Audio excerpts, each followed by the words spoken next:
오늘은 2021년 8월 15일 세계에 있는 모든 교회들이 한반도의 평화를 위해서 그리고 통일을 위해서 함께 기도하고 예배하는 날입니다. 남과 북이 마음을 모두고 또 남한에 있는 모든 개신교, 카톨릭까지 망라하여 함께 예배하는 오늘, 우리도 이 예배를 통해서 이 한반도에 평화가 깃들고 종국에는 통일의 그날이 올 수 있도록 다 함께 기도하는 마음으로 이 예배 드리겠습니다.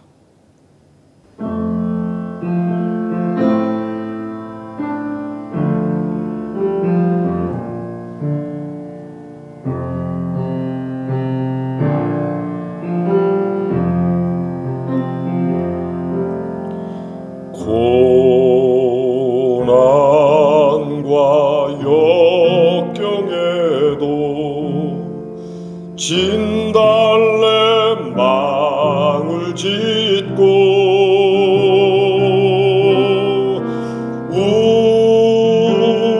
우리들 가슴 속엔 해방의 꿈을 꾼다.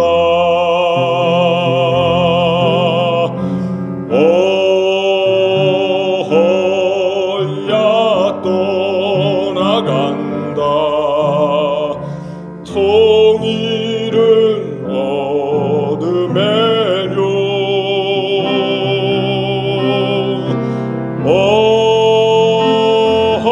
어허야 떠나간다. 통일의 나라로 두 쪽 난 대조국도 태양은 떠오르고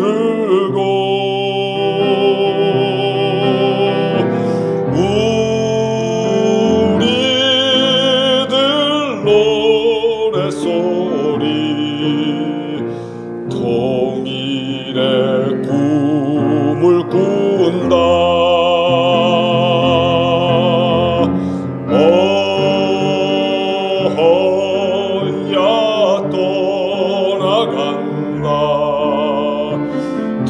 통일은 어둠의 묘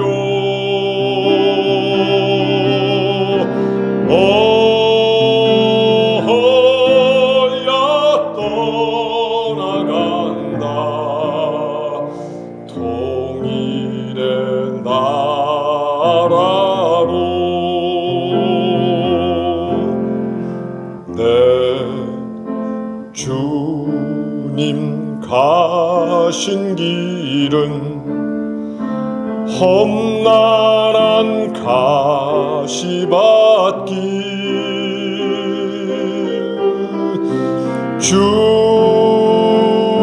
주님의 나라 위해 그 몸을 버리셨네.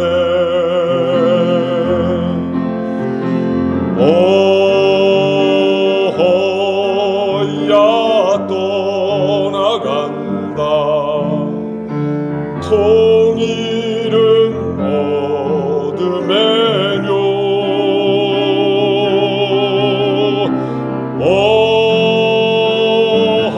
어허야 떠나간다. 통일의 나라로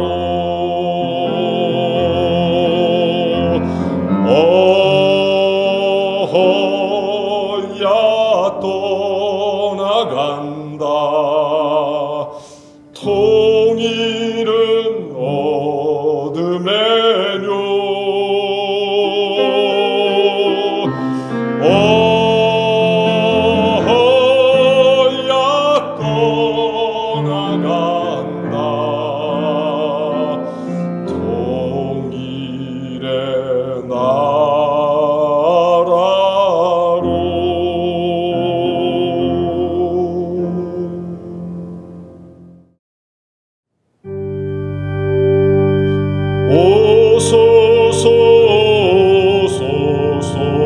평화의 임금 우리가 한 몸 이루게 하소서.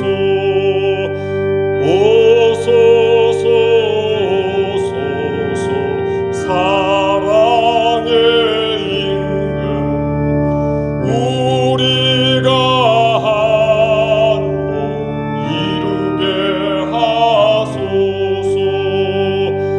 오소서 오소서 자유의 임금 우리가 한 몸 이루게 하소서.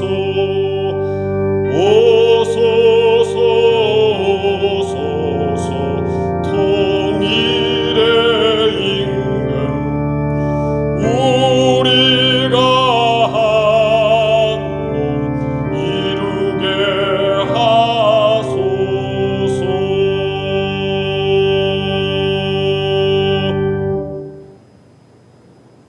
평화로의 초대 한국 기독교 교회 협의회. 창조의 하나님, 당신께서는 우리가 보는 모든 것에 생명을 주셨습니다. 당신은 온 세계에 경계를 지으셨고 우리를 그 돌봄 안에 두셨습니다. 창조의 하나님, 당신의 창조 세계에 생명을 불어넣어 주소서. 성령님, 당신께서는 당신의 자녀들이 공동체 안에서 연대하게 하셨습니다. 이 연대는 인간에 의해 만들어진 국경을 초월합니다. 당신은 우리 안에 불을 붙이시어 우리를 믿음, 정의, 화해를 위한 열정으로 채우십니다. 성령의 하나님, 우리를 화해하게 하소서. 주 예수 그리스도여, 당신께서는 이 땅에 오시어 우리를 가르치시고 이끌어 주셨습니다. 주님은 당신께 사형을 선고하며 진리를 억누르려 했던 세상 권력에 저항함으로써 제자도의 정신을 직접 보여주셨습니다. 주님의 생명은 죽음보다 강하였고 주님의 진리는 우리 안에 살아 있습니다. 주님, 우리가 당신의 진리와 평화의 빛을 비추도록 도우소서. 아멘.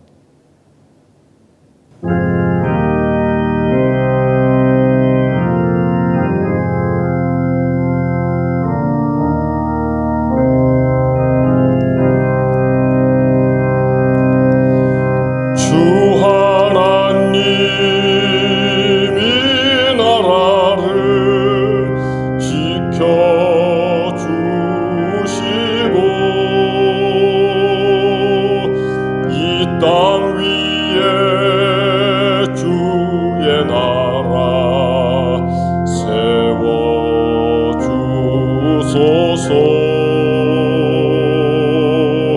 이 민족을 은혜로서 주의 백성 되게 하사 우리 모두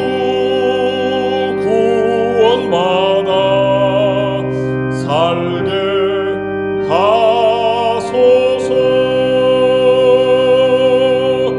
이 나라와 이 민족은 주의 것이니 주 하나님 큰 뜻대로 인도하소서.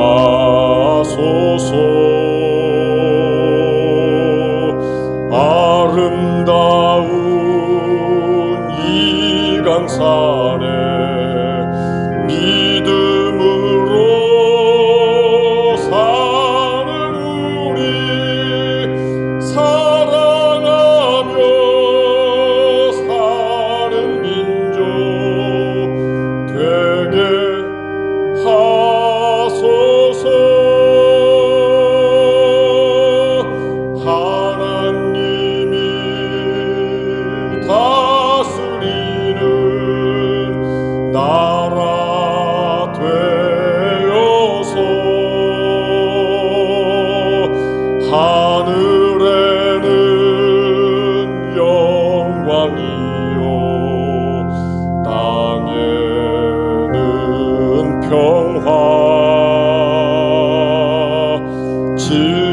평화 참 정의가 강물같이 흘러넘쳐 복된 나라 주의 나라 되게 하소서.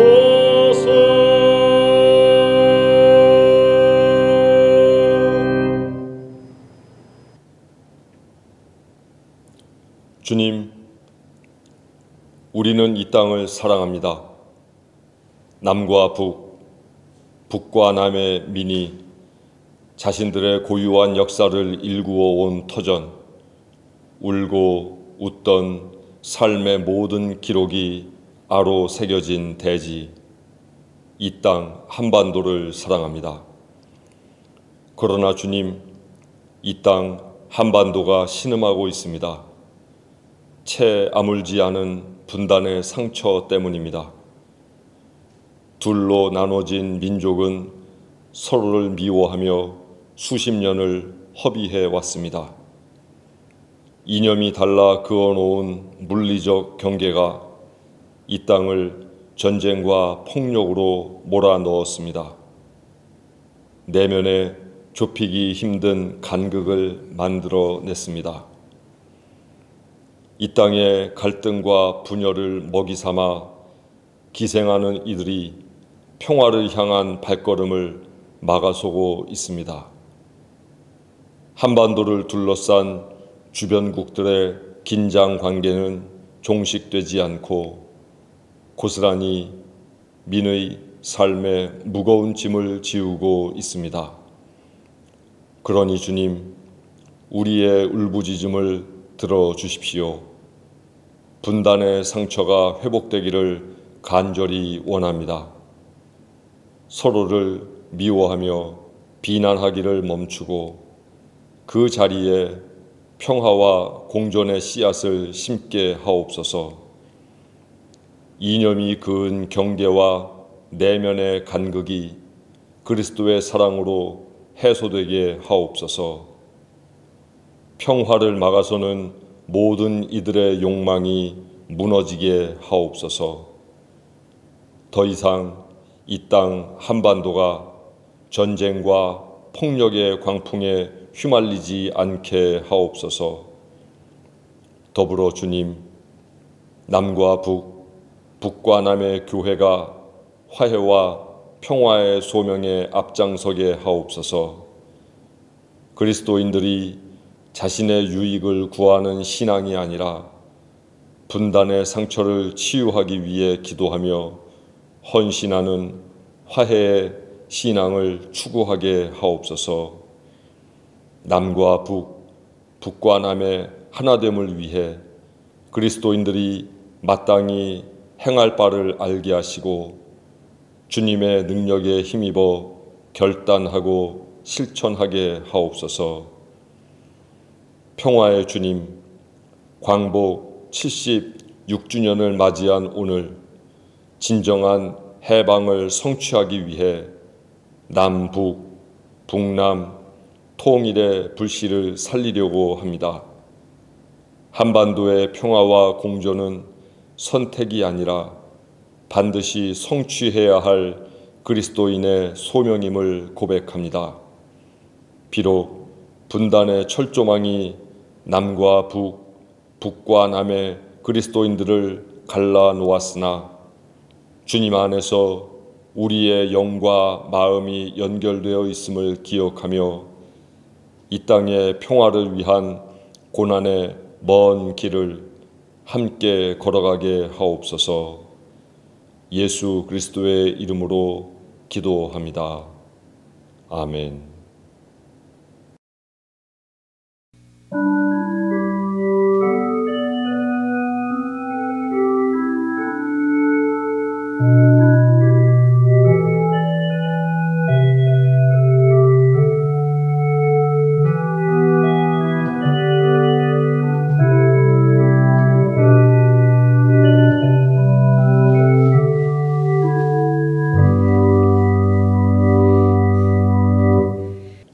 그리스도께서 우리를 해방시켜 주셔서 자유를 누리게 하셨습니다. 그러므로 굳게 서서 다시는 종살이의 멍에를 매지 마십시오.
오늘 하나님께서 우리에게 주신 성경 말씀은 누가복음 10장 25절부터 37절에 있는 말씀입니다. 어떤 율법 교사가 일어나 예수를 시험하여 이르되 선생님, 내가 무엇을 하여야 영생을 얻으리이까? 예수께서 이르시되 율법에 무엇이라 기록되었으며 네가 어떻게 읽느냐? 대답하여 이르되 네 마음을 다하며 목숨을 다하며 힘을 다하며 뜻을 다하여 주 너의 하나님을 사랑하고 또한 내 이웃을 내 자신같이 사랑하라 하였나이다. 예수께서 이르시되 내 대답이 옳도다. 이를 행하라.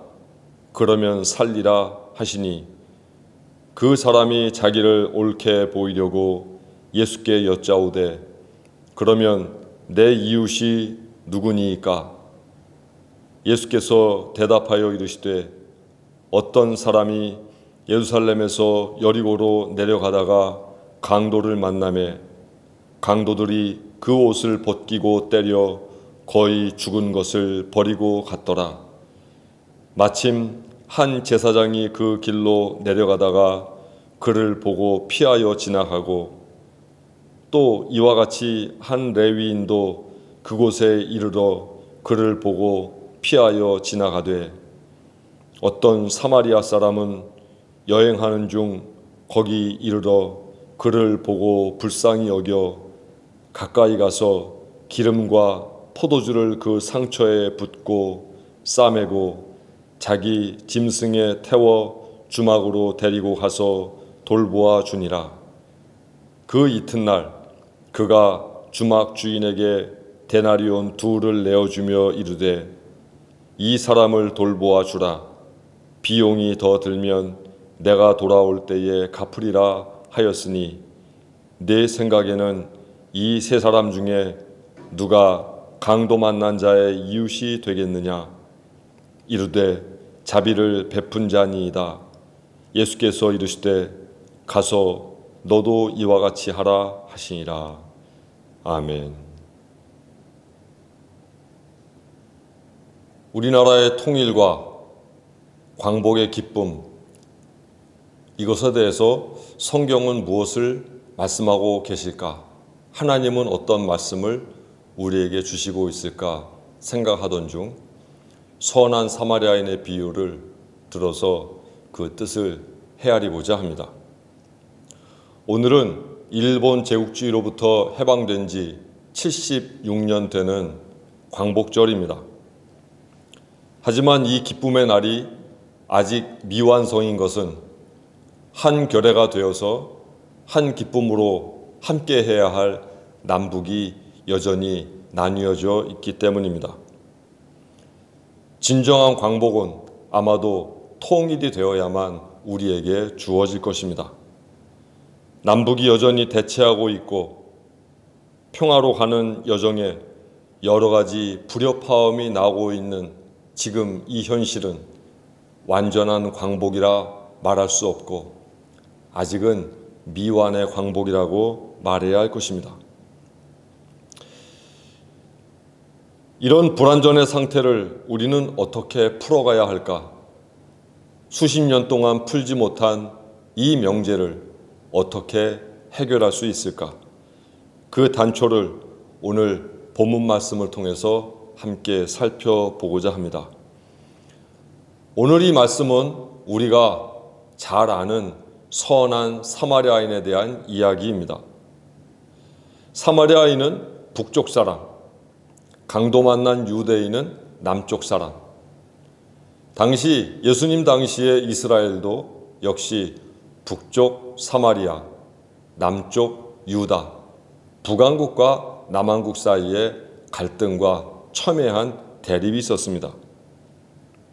정통성을 앞세우는 남왕국 유대인들, 자기네들이 정통하지 않다고 여기는 유대인들에 맞서서 스스로의 정통성을 늘 주창한 북왕국 사마리아 사람. 이들은 같은 민족이면서도 어찌 보면 다른 민족과의 관계보다 훨씬 더 적대적이었습니다. 마치 오늘날 우리가 경험하고 있는 남북 관계와 비슷합니다. 그런데 예수께서는 이 두 민족의 만남을 통해서 신앙과 영생의 가르침을 알려주시고 있습니다. 본문은 몇 가지의 교훈을 우리에게 알려주고 있는데 그 교훈에 대해서 함께 말씀을 나누고자 합니다. 먼저 본문에 나온 대로 영생을 얻기 위하여 그리스도인은 무엇을 해야 되는가? 예수께서는 그것을 자비함이라고 말씀하십니다.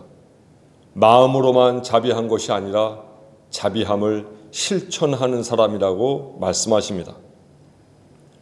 철천지 원수관계인 유대인, 사마리아인 간에 빚어진 따뜻한 인간애와 우애를 예수께서 비유를 통하여 보여주심으로 해서 신학의 영역 역시 별천지 세계의 그 어떤 무엇이 아니라 사람 사는 과정과 사람 사는 세상과 맞닿아 있는 것을 알려주시고 있습니다. 유대인과 사마리아인이라는 민족의 경계를 뛰어넘고 종교 중심지인 예루살렘, 사마리아 종교 중심지인 그리심, 그러한 종교와 지역의 경계를 뛰어넘고 또한 서로 돕지 않는다는 편견의 한계를 뛰어넘은 이 선한 사마리아인의 자비함은 당시 레위인이나 제사장들이 보여줄 수 없었던 예수 정신을 그 몸으로, 그 삶으로, 그 실천으로 우리에게 극명하게 보여주고 있습니다. 인간 사회의 지장을 초래하고 파당을 짓게 만드는 여러 경계를 뛰어넘지 않은 것, 그것이 그리스도교 정신입니다. 그리스도교는 구별하고 구분하고 제한하고 차별하는 종교가 아닙니다. 열등한 것은 버리고 우등한 것만을 추구하자는 종교가 아닙니다. 그 모든 것들을 자비로움의 용광로에 녹여서 그리스도 예수 안에서 우리 모두 하나가 되자는 것입니다. 우리 사는 이 분열의 시대에 교회가 할 일은 무엇인가? 그것은 너는 내 편이냐, 다른 사람 편이냐, 이것을 나누는 것이 아닙니다. 누구의 편인가를 가르는 것이 교회가 해야 할 일이 아닙니다. 여러 가지 차이에도 불구하고 그럼에도 너는 나와 하나다라고 말하는 것이 바로 예수 정신입니다. 그 정신이 우리에게 살아있어야 영생이 우리에게 선물로 주어질 것입니다. 그것이 예수 그리스도께서 선한 사마리아인의 비유를 통해서 우리에게 알려주시고자 하는 가장 근본적인 가르침입니다. 이것이 바로 첫 번째 교훈입니다. 두 번째 교훈은 바로 신뢰가 아름다운 삶을 만들어낸다고 하는 교훈입니다. 물론 이 비유에서 선한 사마리아인이 좋은 마음을 지닌 주인공으로 등장하지만 이 주연을 맡게 된 이면에는 또 다른 훌륭한 조연이 있음을 우리는 알 수 있습니다. 선한 사마리아인과 강도 만난 유대인, 이 중간에 훌륭한 조연이 있는데 그 조연은 바로 여관 주인입니다. 그의 입장을 한번 보겠습니다. 여관 주인은 여관을 지키고 있었습니다. 그런데 난데없이 사마리아인이 나귀에 다 죽게 된 사람 하나를 실어왔습니다. 응급처치로 상처에 포도주로 소독을 하고 기름을 붓고 또한 병균의 침투를 막긴 했지만 상태가 예사롭지 않았습니다. 바로 이런 상태에서 여관 주인은 두 개의 경계를 초월하게 됩니다. 여관 주인이 넘어선 첫 번째 경계는 바로 사마리아인에 대한 경계입니다. 즉 민족적인 또 인종적인 그런 경계를 이 여관 주인은 넘어서고 있습니다. 본문을 볼 때에 여관의 위치는 분명히 유대 땅입니다. 이 땅의 주인인 유대인들은 남한국 사람으로서 정통적인 민족의 핏줄을 잇고 있었지만 사마리아인은 아시리아인과의 혼혈로 인하여 그들은 하나님의 백성으로 인정받지 못하고 있는 상태였습니다. 더군다나 남과 북으로 갈리어 철천지 원수처럼 지내고 있었습니다. 그래서 유대인들은 이 사마리아인들에 대하여 개라고도 언급하곤 했습니다.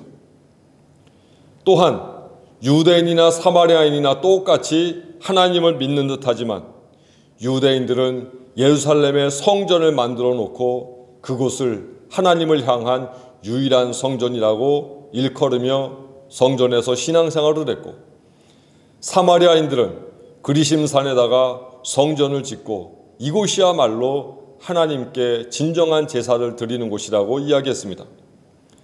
서로 간에 유대인들은 예루살렘의 성전을, 사마리아인들은 그리심의 성전을 짓고는 자기네 성전이 진정하고도 유일한 곳이라고 주장했기에 이들의 견해는 도저히 극복할 수 없는 큰 간극을 겪고 있었습니다. 이런 유대인들과 사마리아인들의 차이에도 불구하고 여관 주인은 사마리아인에게 자연스럽게 응대합니다. 그리고 여관에서 사마리아인이 이 강도 만난 사람을 돌볼 수 있도록 허락해 줍니다. 만약 인간적으로 여관 주인이 사마리아인에 대하여 신뢰가 없었다면 결코 있을 수 없는 일이었습니다. 사마리아인에 대한 적개심보다 죽은 사람을 살리는 일이 이 여관 주인에게는 더 급했던 것입니다. 더구나 여관 주인은 한 번도 본 일이 없는 이 사마리아인과 신용 거래를 합니다. 35절에 보면 다음 날 그는 2데나리온을 꺼내서 여관 주인에게 주고 말하기를 이 사람을 돌봐주십시오. 비용이 더 들면 내가 돌아오는 길에 갚겠습니다. 라고 말하고 있습니다. 반대 경우를 한번 생각해 보았습니다. 만약 이 사마리아인이 돌아오지 않았다면, 추가 비용이 발생했음에도 돈을 지불하지 않았다면, 만약 이 강도 만난 사람이 그 여관에서 죽었다면, 그 경우 어떤 경우 하나에 걸려도 이 여관 주인은 난감한 처지에 놓일 수밖에 없었습니다. 그럼에도 다음 날이라고 하는 표현을 볼 때 이 환자를 하룻밤 여관에서 재운 것을 알 수 있습니다. 또한 생면부지의 사마리아인이 환자를 잘 돌봐달라고 하는 부탁과 함께 추가 비용이 들면 돌아오는 길에 갚겠다 하는 그 말도 역시 신뢰하고 있습니다. 유대인인 여관 주인과 사마리아인인 나그네 사이에 당시의 기준으로 본다면 있을 수 없는 신뢰 관계가 형성되어 있는 것을 볼 수 있습니다. 사마리아인 역시 유대인인 여관 주인에게 신뢰를 받을 만큼 믿었게 행동했지만 이 여관 주인 역시 누군가를 절대적으로 신뢰하며 살았던 사람이기에 사마리아인인 나그네를 신뢰하고 있는 것입니다. 그의 이러한 신뢰의 경험은 어쩌면 죽을지도 모를 이 강도 만난 사람마저 집으로 받아들이는 수고를 마다하지 않게 합니다. 이것이 여관 주인이 극복한 사마리아인에 대한 경계입니다. 여관 주인이 극복한 두 번째 경계는 바로 유대교 율법의 경계였습니다. 신앙이라는 것이 율법 규정에 의하여 좌우되는 것이 아님을 이 여관 주인은 잘 보여주고 있습니다. 예를 들어서 민수기 19장 13절에 보면 누구든지 죽은 사람의 시체를 만지고 자신을 정결하게 하지 않는 자는 여호와의 성막을 더럽힙니다. 또 16절에 보면 누구든지 들에서 칼에 죽은 자나 시체나 사람의 뼈나 무덤을 만졌으면 이래 동안 부정하리니 라고 규정하고 있습니다. 이 율법에 근거해 본다면 강도 만난 사람이 여관에서 치료받다가 죽게 될 때 이 주인은 그 여관마저도 부정한 상태가 되어 신앙적으로나 경제적으로나 큰 타격을 입을 수밖에 없었습니다. 시체를 매만진 그 스스로도 부정한 존재가 되지만 그 시신이 뉘어 있었던 여관도 역시 부정한 곳이 되어서 더 이상 장사를 지속할 수 없는 그런 상태가 되기 때문입니다. 그럼에도 모든 위험을 감수하고 여관 주인은 그 환자를 안으로 맞아들였고 사마리아인의 부탁처럼 그를 계속적으로 간병하게 됩니다. 신뢰심이 강한 이는 이처럼 누군가에게 자비한 사람이 되고 주변 사람들과 공동체를 따뜻하게 만드는 힘이 있는 것입니다. 만약 여관 주인이 율법 규정에 의해서 강도 만난 사람을 받아들이지 않고 또한 부정하다 여기는 사마리아인에 대하여 어떤 응대를 하지 않았다면 이 강도 만난 사람은 결국 죽게 될 것이고 또한 사마리아인은 유대인에 대한 적개심을 걷어내지 못했을 것입니다. 그러나 여관 주인이 갖고 있었던 그 자비로움이, 그 깊은 신뢰심이 사마리아인을 감동케 하고 강도 만난 유대인을 살리는 기적을 만들어내고 있는 것입니다. 오늘 우리 사회가 도대체 누구의 말을 믿을 수도 없이 되었고 신뢰하는 사람이 옳은 사람이 아니라 오히려 바보가 되고 마는 그런 세상을 우리는 경험하고 있습니다. 남을 신뢰하지 못하니까 남을 혹독하게 대하고 믿지 못하니까 의심에 꼬리를 물어서 사회 전체가 흉흉하게 되고 있습니다. 오늘 우리가 읽은 이 선한 사마리아인의 비유는 선한 여관 주인의 비유라고도 말할 수 있습니다. 왜냐하면 그가 중심에서 사마리아인과 강도 만난 유대인의 중간자 역할을 감당하고 있고 그가 펼쳐놓은 넓은 자비함의 그릇이 율법마저도 뛰어넘는 그의 사랑의 그릇이 바로 하나의 용광로가 되어 유대인과 사마리아인이 하나가 되는 놀라운 경험을 만들어내고 있는 것입니다. 사마리아인 나그네와 여관 주인의 신뢰 관계가 강도 만난 이를 살려내고 있는 것입니다. 반대로 31절로 32절에 보면 제사장과 레위인은 그를 보고 피하여 지나갔다고 반복해서 서술하고 있습니다. 여전히 정결법이라는 규정에 얽매서 율법을 인간의 생명보다 더 앞세우는 사람들, 지도자로서 마땅히 인간적인 도리를 다하기보다는 남의 눈치를 살피고 자기 혼자 믿음으로 살려고 피해가는 사람들, 성경 본문에 나오는 제사장, 레위인에 대한 부정적인 묘사이지만 이런 모습은 지금 우리 사회에서도 만날 수 있는 못된 사람들의 모습이기도 합니다. 우리 사회가 우리 시대가 생명의 사회, 생명의 시대로 나아가기 위해서는 무엇보다도 여관 주인이 보여준 이 신뢰라고 하는 하늘의 명령을 꼭 지켜야만 합니다. 신뢰할 만하게 살아야 하고 신뢰를 회복해야 하고 누군가를 신뢰하며 살아가야 합니다. 그것이 사마리아인 나그네와 유대인인 여관 주인이 빚어낸 아름다운 신뢰 관계가 주는 교훈입니다.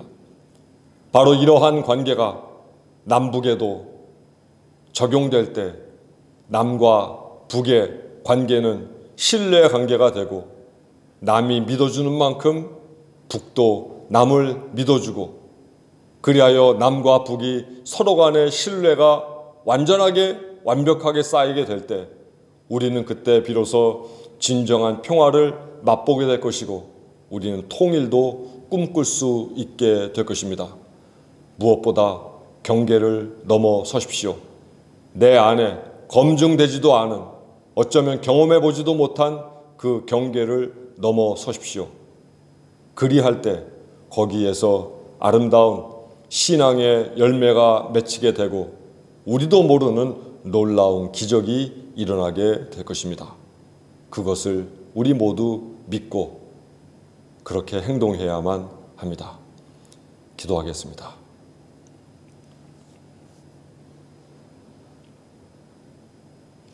자비한 사람이 되게 하옵소서. 무엇보다 누군가를 철저하게 신뢰하는 사람이 되게 하옵소서. 나아가 남은 북을 신뢰하고 북은 남을 신뢰하게 하옵소서. 그리고 그 신뢰 위에 평화의 꽃을 피우게 하시고 나아가 통일의 열매를 맺게 하옵소서. 예수 그리스도의 이름으로 기도합니다. 아멘. 함께 인사하시겠습니다. 평화를 위해 일하겠습니다.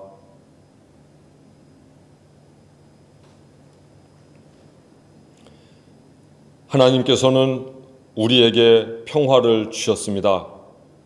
우리는 어두운 방 안에 이 평화를 숨긴 채 안일하게 살아갈 수 없습니다. 하나님께서 우리에게 평화를 주신 것은 우리 주변에 가깝고 먼 모든 이웃들과 함께 평화를 나누게 하시기 위함입니다. 하나님께서는 갈등하고 충돌하는 상황 속에서 이 평화를 수행하도록 우리를 부르십니다. 주님께서 주시는 평화는 사람의 지혜로는 도저히 헤아릴 수 없습니다. 평화는 폭력의 모든 음모보다 더 강력합니다. 평화는 위험한 우상 숭배에 도전합니다. 평화는 갈등의 경계를 넘어 우리를 연대하게 합니다. 평화가 여러분에게 채워져 차고 넘쳐 흐르기를 바랍니다. 주님의 평화가 여러분과 함께 하기를 바랍니다.